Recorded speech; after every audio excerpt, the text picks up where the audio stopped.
I want to get us started this morning. So the first thing is this is going to be interactive. Okay, we are not going to just sit here because if you do, you're going to go to sleep. It's 10 o'clock in the morning, and this is LA, and no one gets up at 10 o'clock in the morning on LA. All right, you guys don't start until noon. So we're going to talk today, and I really want to thank Todd, and I want to thank the rest of AILA and everyone else about AI on the Lot and the whole group. But what we're going to talk about today is really and truly what Todd leaned into. How do we actually approach where we are today? How do we actually look at what's in front of us and understand what opportunities are there? And also, how do we take the fear that is definitely something that we should consider and turn that into motivation and then opportunity? So with that, we're going to start out with a little math this morning. So I want to make sure that everybody's ready. No, I'm not going to do that to you. I promise I'm not going to do that to you. But I did bring this slide up because this is what happens when you ask AI to generate a slide of mathematical equations. None of that is a mathematical equation. It's just gibberish, okay? So you're going to hear this theme throughout what I'm going to talk about today. This thing, which is not an entity, it's just math, is capable of generating things. It is not capable of creating anything. That's where all of you come in. So we're going to talk about how that works. So, how many of us have worked on or been a part of a production in which we had to figure out how the humans were going to actually exist before this was the outcome? We had to beat the clock. Right now, a lot of people are predicting that this is what's happening because of AI in Hollywood. All right? They're predicting that this is going to be the death of creativity. It's going to be the death of all that we do. I feel sorry for those folks who are here from Apple. Your ad didn't quite land the way that you wanted it to. I understood it. You were saying, hey, we're going to take all that you can do and put it into a box and you're going to be able to use it. And it's going to be everywhere. It kind of landed flat. So I applaud you taking it back and taking a hit on the chin. We know that you are a part of the creative community and we're not going to beat you up too bad, but we are going to beat you up for a little while on that one. So when we think about this and we think about where we are right now with AI, one of the things that I think is important for us to keep in mind is that it's a tool. Just like back in 1983, when I used my first Adobe Illustrator, it was a tool. And it was something that changed my life, and it got me into, really wanting to understand how I could do more. And so I started leaning into, using graphics and using an Amiga. So I don't know how many of you remember that one. But I remember I was working for the athletic department at Florida State where I was doing my undergrad, and my job was to actually create animations for the football team. So I created a football that was going to be kicked, and it was going to go across the field and land into a goalpost. And I had to put a sign on the Amiga in the computer lab to tell people not to touch it for 48 hours as I used this thing as it kind of crept across. So being able to create this picture in less than 30 seconds. And by the way, if you look, it doesn't quite spell Hollywood correctly because once again, it can generate, but it's not a create. It's not creating anything. So we got a lot of work to do here. So the thing about Hollywood, and I think it's really inspiring, is that the thing about Hollywood is that Hollywood is, if nothing else, Hollywood, Bollywood, Nollywood, and soon to be Olivewood in Dubai, if nothing else, it's a dream factory. It is a place where we can suspend our belief for a moment. We can be in a happy place. We can enjoy the creative output of so many artists and so many people. That's what's really cool about what we do. And I see AI as a way for us to enhance that. However, some people see it as more of a warehouse of nightmares. And yes, I am not looking at the clown because I do have a severe total fear of clowns, but I had to create this because I thought it was a cool image to show you exactly what's going on. I have such a fear of clowns that there is a poor gentleman who played Ronald McDonald in the 70s who probably is still cleaning up vomit off of him after my mother thought it would be a good idea to take me to see him. But I will say this, that when you think about AI and you look at it and you have this fear of what it's actually doing, I want you to take a moment to step back and understand something about this. This is nothing more than mathematics, probability, and statistics. Okay? You're taking data, you're putting it into a data set, you're cleaning and supervising it and making it what it needs to be in order to generate an output. But yet again, the human being is a part of the process. And the human being has to remain as a part of the process. At no time is this going to be able to take over and do something by itself other than learn. So the actions that you put into these systems, that's what's really important. It's not so much about the fear. So I want to normalize this a little bit for you. I want to hopefully take a little bit of the fear away, and I want to get you excited about what you have the opportunity to do. Now, this is where I want to take you. Okay, we're going to get away from the warehouse of horrors, and we're going to go to a lovely happy place. And that happy place is when we think about all of the production workflows that have been in place for over 100 years. You know, filmmaking has been around for over 100 years. The big studios celebrated 100-year anniversaries last year, and that's all great and well and wonderful. But people often say, why do we have these 100-year-old processes?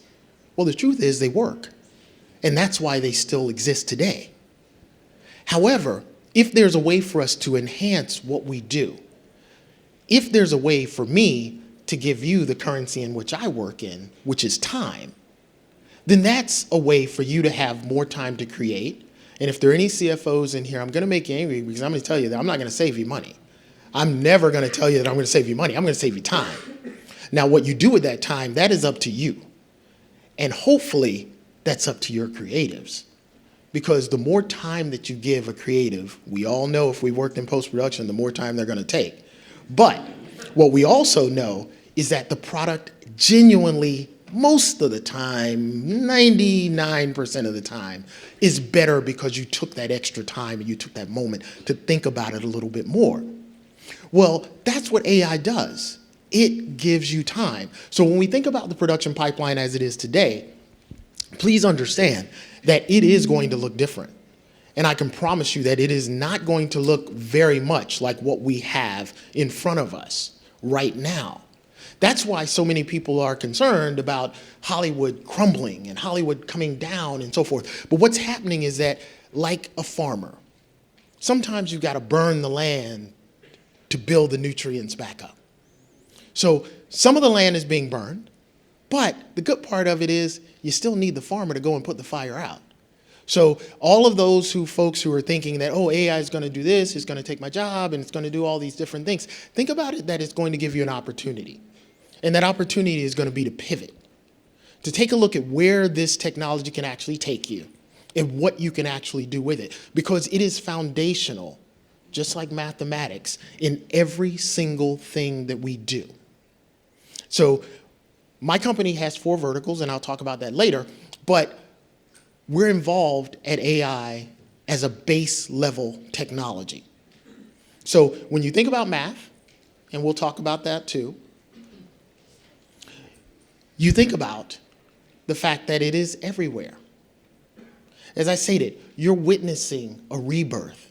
You're not witnessing a destruction. You're witnessing an opportunity. You're being a part of the actual factory that will become a dream factory again, and you're going to be a part of it as long as you don't run away. So, I had to put the baby in because with all of this, I do acknowledge that this is exciting. It is extraordinary time, but like many of you, I do have concerns. I am fearful, of change. I mean, we all are. I'm an empty nester now, and that was a change. Being a dad for 30 some years, and all of a sudden it's like, what the heck do I do with all this time that I have now? So I said, okay, let's go start a company, and that'll keep me out of the house, and that'll keep my wife happy. So that's what I did. But I was asked to make sure that I put the baby in, because the baby was a part of one of my speeches a while ago, and a lot of people connected with the baby because what I said was that right now AI, it's like a toddler. Okay, and when you think about a toddler, we love them, and I do believe that God makes them cute so that we don't kill them as little beings. But I will tell you that they can be ferocious. They can be into everything. They can create wonderful moments, and then they can truly create moments of utter chaos. And now, as a grandfather, I get to give them back.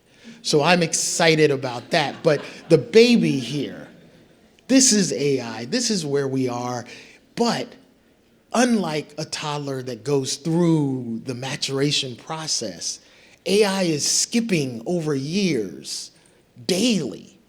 So while it was a toddler a few months ago, it's somewhere around the 6-year-old age where the questions now become why.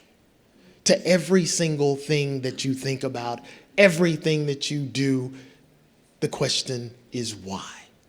So why are we so focused on AI? Why are we now in this time and space? It's simply because the compute power is able to keep up with what AI has always had the capabilities of doing. Some of you may remember that AI and machine learning and deep learning, none of these things were new. This has been around since 50s and 60s. Once again, it goes back to mathematical computation.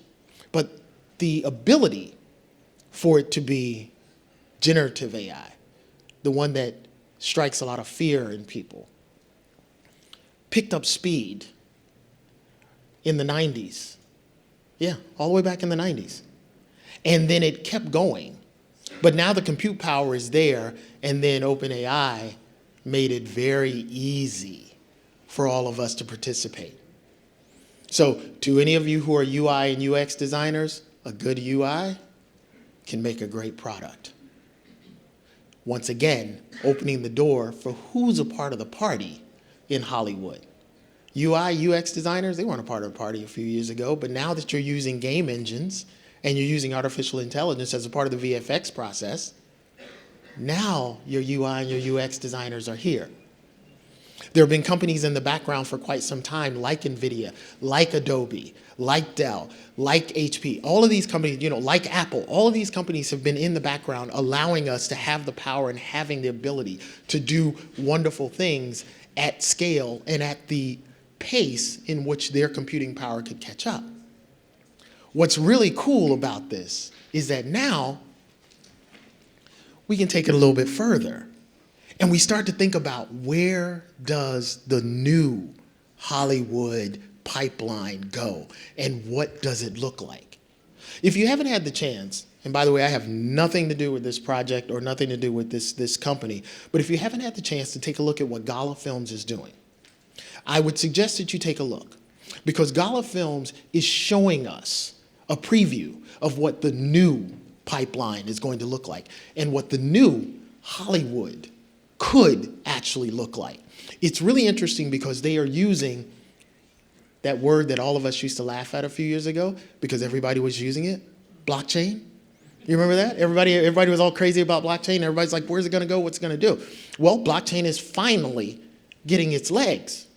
And they're using blockchain for distribution, but also blockchain for monetization of the content. This is a freemium platform. And if you haven't had a chance to take a look at what David Bianchi and Exertion 3 is doing with the new technology, blending it with traditional production pipeline processes, then I suggest that you do. The other cool thing about it is that just the other night we were watching the FYC for Razer, and David was so excited about speaking about it, and he talked about the fact that in the room there were 700 people who also worked on this production. So if you are an executive and you are in the mindset that AI is going to make human resources expendable, I would suggest, and respectfully, I would suggest that you surround yourself with more educated people about the process and people who are going to tell you exactly how much the infrastructure would actually cost for you to integrate AI at scale in the way that you think that you're going to be able to do it, so that you can understand that, no, you are probably not going to release people into the wild. You're going to learn how to retrain people, and then you're going to actually probably have to throw a little bit more money at them to retain them, because they are going to be in demand. So, this is my executive of the future. So while I may not necessarily get another job with the studios after saying this, I am going to say this. Because if you look at what is considered below the line, or the creatives, or the artists, and you think that in some way AI is going to replace them, I would simply suggest that you think about the fact that if you give me 10 years of your financial performances, along with the data that is related to your films or your content output and its engagement with your audience, I can design a CFO. I can build an algorithm that would predict better than a CFO. I can build an algorithm that would make better decisions and make Wall Street a lot happier than a CEO. And that is not something that I'm saying that's revolutionary. You'll see as I get to it in a little while here, I'll show you an ad and a report that came out in March that says exactly that. So when you think about AI, once again, math is a part of everything. Think about the fact that every part of the process will be affected. But don't think about it in the sense of replacement. Think about it in the sense of enhancement. And once again, getting back to the currency of time. So, with all of that I've said this morning, how many of you still feel like this? I need to see some hands here. How many of you still feel like, this is overwhelming? This is just a lot. It's a lot to deal with. And it is. So I acknowledge that. However, once again, I want to get us to the point where we understand that working with AI is going to be a part of our life. And to be honest, it was a part of our life long before ChatGPT. So if you had a smartphone, you were already dealing with it. If you were one of those cool people who bought one of those refrigerators that talk to you and tell you when you're out of things and all, you were already dealing with it. If you were on the internet in any way, you were already dealing with artificial intelligence, and you were dealing with machine learning, and you were dealing with all of these things. It was just sneaking in. So I would suggest that, one, we get on board, we have a little fun with it, we understand what it can do, and we understand where it can take us, and that's what today is going to be all about. You're going to get to see how you can actually use a lot of these tools as a part of the creative process. And you can see some of the things that are coming to us very soon from some of these wonderful companies that are here today to present.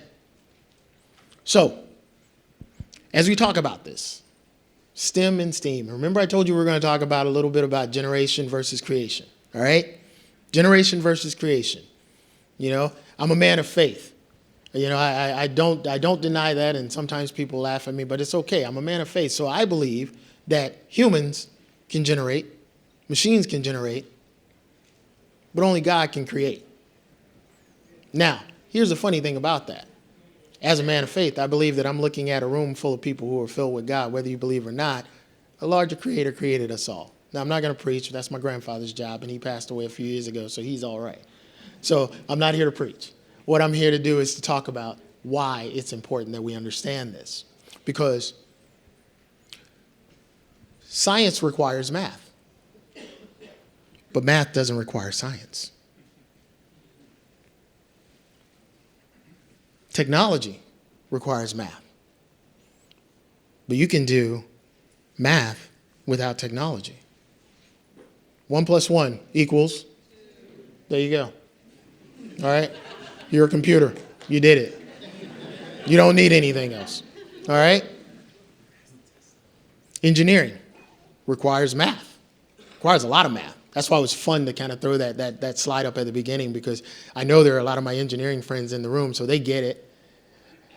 What's really funny is that I am left and right brain. I'm both a visual artist and a creative, and I'm an engineer. I don't compare myself to Leonardo da Vinci in no way, shape, or form, but when you think about him, you think about a person who is left and right brain. He was a mechanical engineer. Yay, any mechanical engineers out there? All right, thank you, my people. And he was also an artist. That's what's really cool about math. Art requires math. When you think about mathematics and you think about image and visual generation, what's really cool about it is that it is nothing more than mathematics and the addition of lighting, shading, sometimes color, and shape and form and destinations and origins and all of those things. That's a part of the creative process. So all of you who are out there who are so fearful of math, you've been doing it the whole time. You just weren't paying attention. And that's okay, because that means that you had a really, really good teacher. And so, how many musicians do we have out there? Yeah, definitely my people. All right. Music, nothing but math. That's all it is. You know, if I tell you 4/4, how many beats are in a measure? All right. Okay, if I tell you 4/4, how many beats are in a measure? Thank you. Even the non-musicians should know that one, all right? Come on. Now, if I tell you 5/4, what do you actually think of very quickly? See if we have any jazz fans out here. Yeah, there you go. See, he put it in the title. It's math, but it gave us a whole new way to swing. All right? So when you think about this and you think about what we can do with AI, think about it once again as math, and then think about it again as a way for you to generate creative starting points. Use it as a tool to generate an idea. Use it as a tool to help fashion where you want to take something and then take it there. Now, mathematically, what kind of math do you think it would take to create something like this? Told you it was going to be interactive. So what are we thinking? I'm going to get out of the way here so the people over here everybody can see that? So just think mathematically, what do you think? Who said geometry? There you go. That's the beginning of it. Now, who said calculus? All right, you're definitely one of my people. You get it. Now, what's cool about this is that you're using positive and negative space. When you're actually using probability to figure out predictive AI, you've got your negative and you got your positive. And then you have to figure out where those two blend and what comes out as the generation. So once again, we're getting back to mathematics as being the real key to what it is that we're doing. In no way is this magic. In no way is this an entity. Now, there are people who are talking about AGI, okay? And, there are people who are talking about post-AGI where they get into, I think they're saying SGI, ESI, all of these different things, okay? I will tell you, and you'll see that I am a part of the resistance, so I'm not really going to be one who's joining in the robots. However, I am going to be one that is understanding how the robots work so that I can figure out how to turn them off if they get a little bit out of hand and become our overlords, all right? So the areas in which we're working are changing, and I want to acknowledge that. Photorealism is real. This person does not exist. I generated this image about a week ago. Okay? If you are a still photographer, this is changing your world. However, if you are a still photographer who takes live events, this isn't changing your world because you're capturing a moment. And then once you capture that moment, you can add it to a model if you choose to, and you can generate from that model, and you can do something that looks like it, but that moment will never happen again. That's where still photographers are still important to what we do today. Now, photorealism. Your cat may not dress like this, but my cat, by the name of .com Jenkins, she prefers to be well-dressed at all times. So I asked AI to create a bunch of cats in suits and make it photorealistic.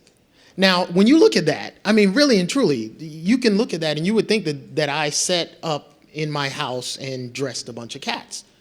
I did not. It's able to generate this. Mathematically, if you look, you can see how the cats are all aligned as well. So once again, we get back to structure.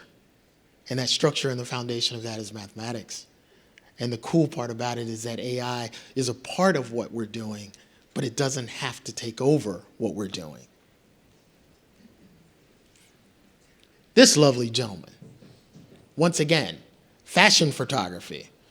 That's an area that I would actually be paying attention to, because the ability to create something this realistic and then put that kind of clothing on it and then give it the type of shading and lighting to show the texture in the fabric and to show the definition in the hair, which if you are in motion graphics or if you're in graphics creation, you know that hair and fabric have always been sort of the holy grail of what you're able to do. That's some of the cool stuff that's being done with AI today. So, animation. I'm a huge animation fan. I mean, if I could do anything all day, it would be draw and just do animation. That was it. Started out very, very early on doing claymation and all kinds of really horrible little things that my mother would be very, very kind to tell me that it was okay and it looked good. But animation is where I live, and animation is one of the areas right now, both 2D and 3D, that are being affected really, really quickly right now. Animation is a place in which AI is having just a tremendous effect. It also has the ability to change the pipeline. When you think about the financial aspects of a feature for animation, they are very expensive. They are very, very time-consuming. And it requires a meticulous amount of detail and attention to detail. So if there's a way to work through the process of enhancing that process and enhancing that pipeline, and once again getting back to the currency of time and saving time, that means that the production process and timeline for animations is going to decrease, which then makes studios happy and makes CFOs happy. See, I came back to you CFOs. I didn't want to leave you out to make you feel bad. But it makes you happy because you're saving time. And if they choose, they can save money. But like, again, I'm not going to be the person to say that. But I think that animation it's ripe, it's fertile right now with so many opportunities. You know, just like visual effects. If we decide that we're going to go into the world of animation and take a moment to think about what's one of the most time-consuming aspects of the animation process. We have any animators out there? Yeah, what's the most time-consuming part of the process? Animating. That's it. Rigging. Rigging is one of the most time-consuming processes. And if you have a really good rigger, you really want to keep that person working with you. So right now, I want to show you something that this is actually from 2 years ago. And it is what NVIDIA was doing in the space of animation 2 years ago. And it's important that we see this because it's going to lay the foundation for a few other things that I'm going to show you in just a few minutes. So can we go ahead and play that?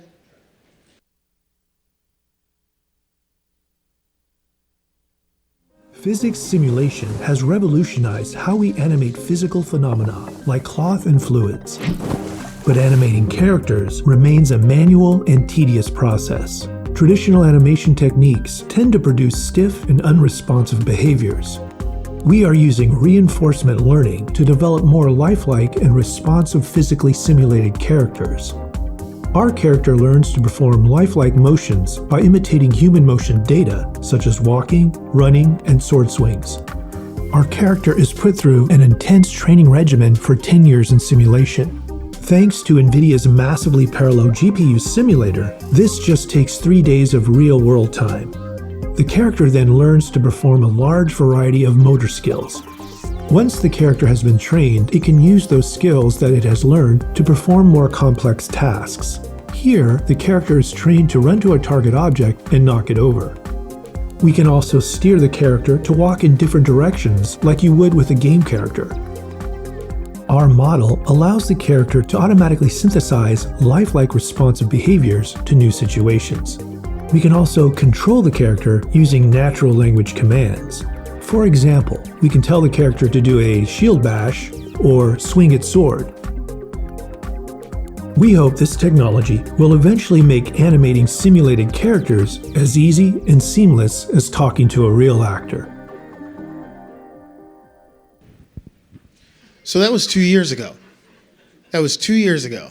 And NVIDIA was already making sure that they were looking at the animation process, but they were looking at how to actually add in physics. And animators, whether you like it or not, they are like born mathematicians. They really are. When they're really good at what they do, they have the ability to make you believe that a character is alive, that a character is someone that you can connect to. Any Toy Story fans out there? How many of you started crying when they started heading towards the incinerator? You know, how many of you? Come on, yeah, I know it's more of you out there. You're just trying to act like you didn't. But the truth was, we had gotten so invested in Woody. You know, we had gotten so invested that this was a part of us. This was a part of our family. And what was really cool about that was that it was smooth in the movements. You know, what Pixar was able to do and what they did, it was smooth. And it was something that made those characters come to life. That's what's really cool about what we can do right now with AI. And it's really cool because physics is a huge part of this, but it's really taking away the tedious part of the workflow that is where AI can actually be a part of what we're doing. So how many of you know about Vigil? Yeah. That one came out a few months ago, and it's kind of changed the game when you think about animating still images and using video to actually animate those still images. So you can speed up your animatics, you can speed up your previs through using something like Vigil. Now that doesn't mean that you're not going to have to go back in and put in all your joints and actually put in the actual animation, but it does give you an opportunity to see where things can actually go with the pieces that you're working on. So let's go ahead and we're going to take a quick look for those uninitiated folks out there about Vigil. We're going to show you what Vigil can do, because if you're in the animation space and you're excited about AI, this is one of the tools that's probably going to help you join the party. So let's go ahead and run that one.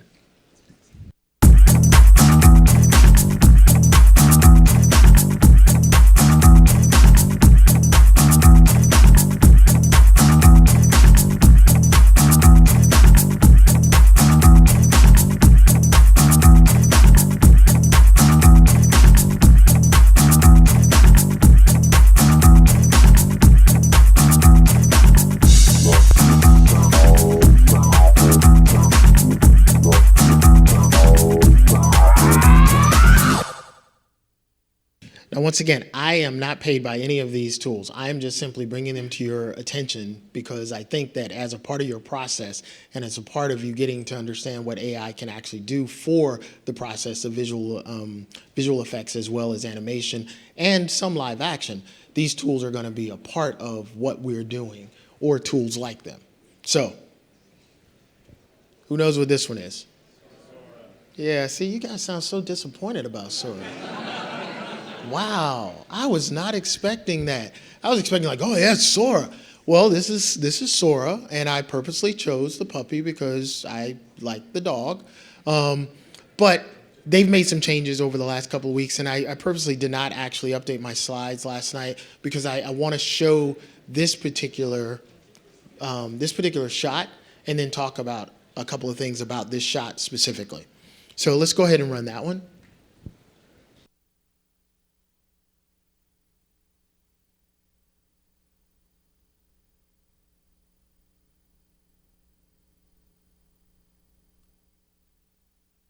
So one, you notice that it's a very short clip. So text to video is a very short clip. But if you look at the physics of the way that the dog's legs move, either he is the reincarnation of Michael Jackson and he is moonwalking forward, or they didn't quite get it right. Now, an animator could go in and actually take that same image and reanimate that and make the dog look a little bit more realistic. However, if you look at what they've done, and I do suggest that you all continue to keep up with all of these tools, and there are going to be so many more that you're going to learn about today.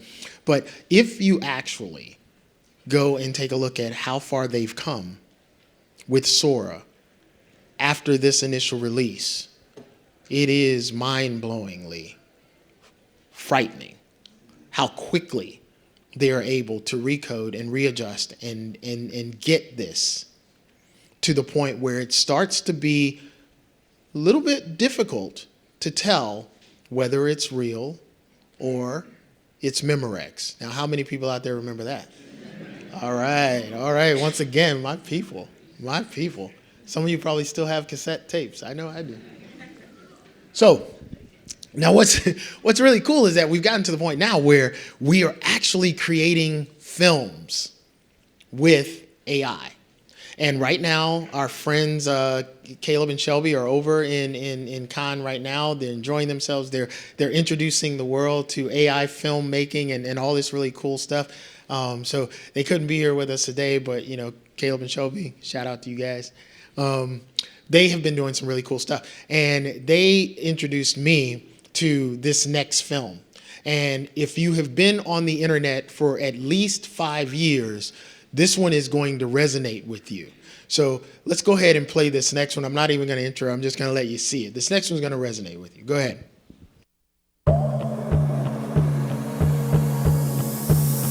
Dear sir or madam, I hope this finds you well. My name is Adeola, the son of Adeyeye Enitan Ogunwusi, a distinguished figure within the Yoruba kingdom, hailing from a well-known family with deep historical roots in Nigeria. Recently, our family has encountered significant troubles. My father has been unfairly removed from his position due to a coup orchestrated by his brother-in-law, who has now taken control through evil means.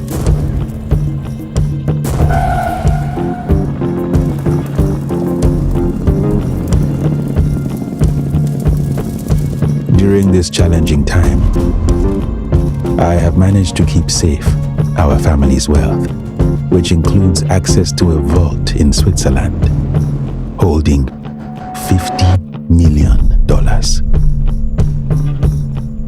These funds, protected over generations, are now solely under my care. As days pass, those who betrayed us are eagerly trying to find me and the access codes I hold. However, I have kept them secure. If they were to find these, it would be a disaster. not only for our family's name, but also for the many people in Nigeria who benefit from this wealth. Your assistance is crucial. I seek an ally to help protect these assets from falling into the wrong hands. For your help, a fair portion, 25%, will be yours as a token of our nation's gratitude. Time is of the essence, and your quick response could change the fate of the Ogunwusi family and the future of Nigeria. I kindly request you to share your full name and contact details, alongside a commitment to maintain the utmost confidentiality regarding this sensitive matter. Looking forward to your urgent response. Best regards, Adeola Anuoluwakbo Ogunwusi.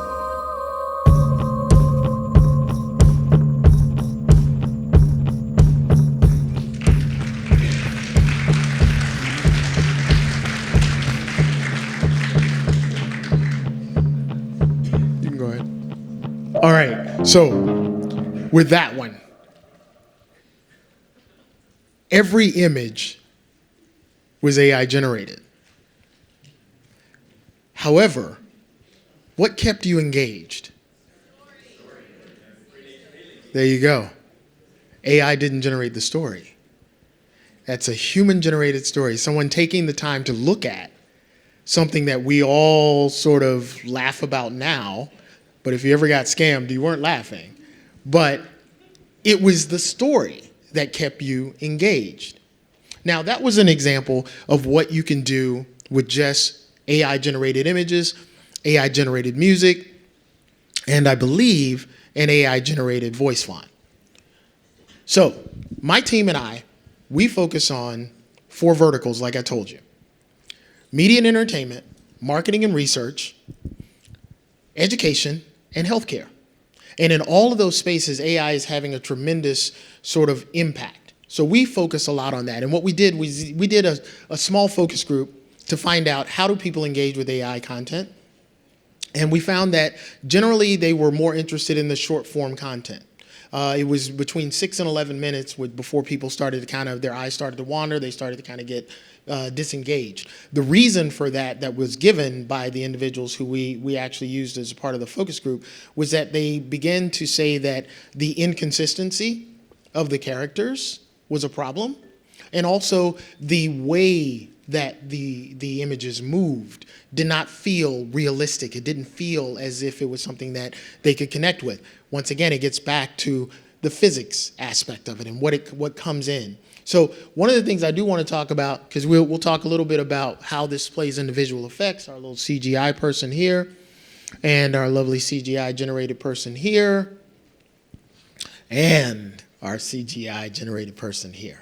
So if you take a look at what we're doing with this one, you can see that once again we get back to the lighting and the shading aspects of it, to be able to create the shimmer, to be able to create the glow, to be able to create something that makes this look as if it is a part of your nightmare.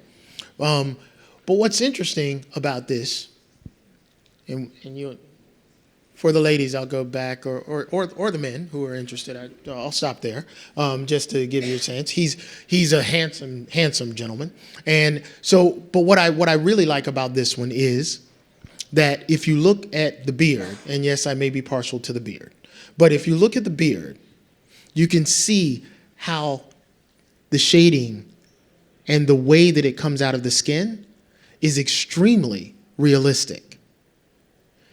That wasn't possible, say, 18 months ago. It was not something that you could generate. Now, you could take a live photo and actually create this type of look, but you couldn't generate something like that using AI, because the hairs would be interesting. You know, now you notice I don't show any appendages. There's no hands and fingers here. That's still a problem. It's still, you know, you're still seeing the hands with the multiple appendages that are not right there. But there's progress that's going. If you look into the eyes and the catch light in the eyes, you can tell that this was modeled off of a very good photographer. So I want to play this last one for you. And it is a trailer. And this is what I see as really the future for AI being integrated into Hollywood and into the productions. So let's play this one really quickly, and then I'm going to end this thing and get off this stage. I found this hidden staircase in my bedroom wall. Creepy. It's completely black in every direction.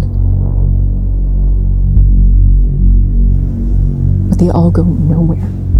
Just copy after copy, like reflections.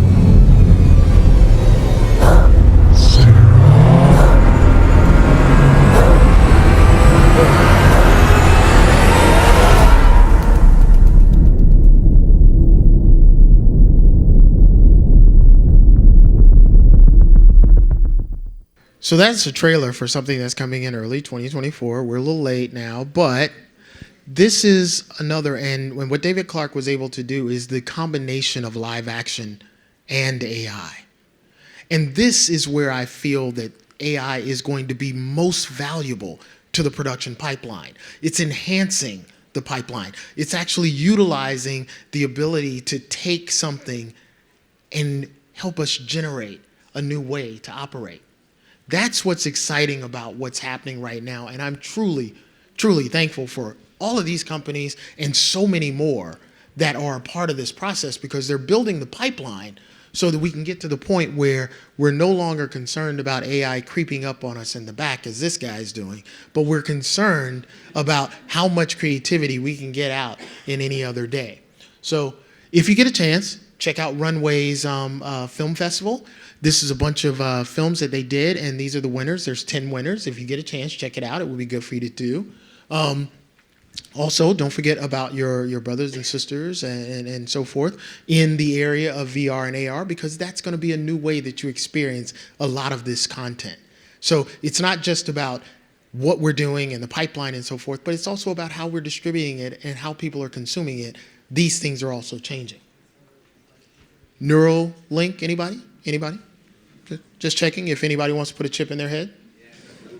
Wow. Somebody actually said, yes, you are a true pioneer. I will talk to you afterwards. The other thing is that as we get into all of this, in order for this to work well, in order for these models to actually work, you got to make sure that you've got an inclusive team that's actually working on the development of all of this. You got to make sure that it looks like the world that you intend to represent, or you intend to entertain, or hopefully you intend to educate. And if you are sitting in one of those big, shiny offices in the C-suite, make sure that you educate yourself about what this really is, and not what you're hearing that it is, and not a lot of the parlor tricks and the taglines and all of this other stuff. But truly make sure that you understand what this technology is capable of doing and how you have to integrate it into your process. So, like I said, the UK is putting some guidelines around this. There's also a EU and a US consortium of folks who are talking about it, because guidelines and policies and regulations are going to need to be a part of what we do going forward. And like I said, so all of you who may be hiring at a studio, please don't get mad at me that I talked about the fact that I can create a CFO or a CEO. It wasn't my idea. It was actually the idea of the folks who came up with this. Forecasting the future is a possibility. Forecasting the lottery numbers, I think it's probably capable, but someone's holding on to the key for that one. So, it's on. Let's get ready for it. Let's have a great day. And by the way, this is where we are. All right? Remember, this is where we are. Don't panic. Just know that we've got to feed the baby, got to change the baby, got to teach the baby.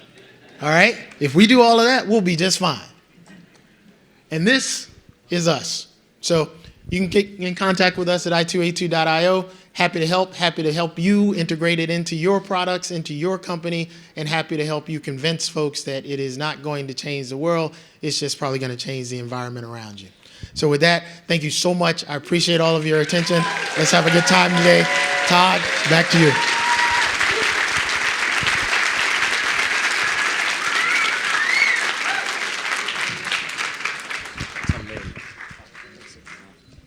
All right, give it up again for Renard. Woo!